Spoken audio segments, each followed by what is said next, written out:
Good morning, children. In the previous videos, you all studied about the horizontal and the vertical lines on the globe, that is, the latitudes and longitudes. Now, you all have heard that these latitudes and longitudes are used as the reference point for locating various countries on the globe. But now the question is, how can you locate various countries with the help of latitudes and longitudes? So no worries, here is an example for you. All of you can see a diagram on your screen. How does it look like? Does it looks like your maths notebook? No, children, this is not your maths notebook. Now in this diagram, children, the horizontal lines represent your north latitudes, whereas the vertical lines represent your east longitudes. I repeat, horizontal lines are your north latitudes and vertical lines are your east longitudes. So now, children, if I ask you to locate point A, tell me the location of point A. Will you be able to do that? Okay, no issues. I'll do one for you. Then you find out the location of rest other points. Now, children, you all can clearly see in the diagram that point A lies on B latitude and 1 longitude. So can we say the location, the point A is located on B degree north latitude and 1 degree east longitude.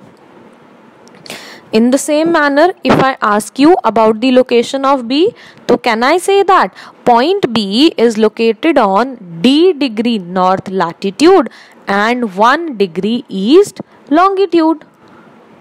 Is it clear or not? So now it is your homework to find out the locations of the next 3 points. Now you try and find out the location of these 3 points in the same manner I have taught you for A and B.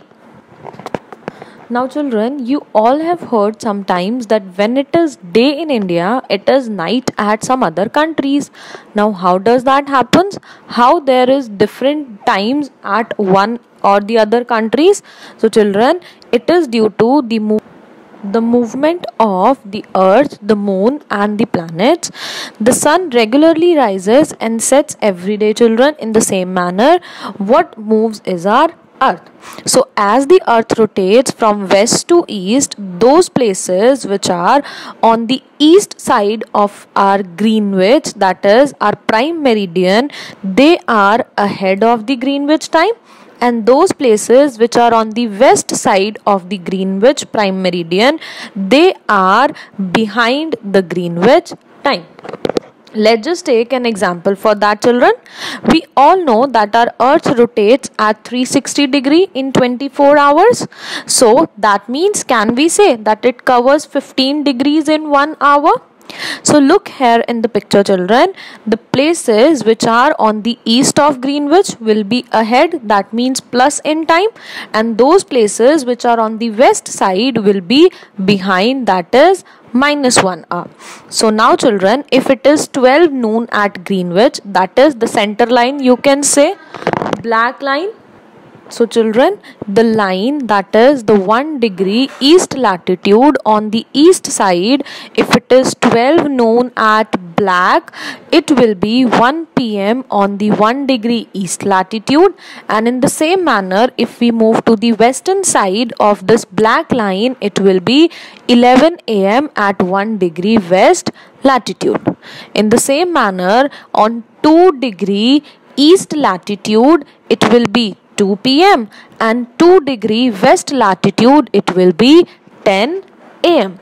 So now, children, the question that arises is, if a number of latitude, that means more than one latitude, passes through a country, then what will happen? So children, India is one such example of such country. In India, 3 different longitudes pass through it. So that means in India only, in one single country, we will have 3 different times. So, and it will be very difficult to decide the time of various activities. Just for an example, trains, if in different states we will have different times, so how will you decide the timings of the train?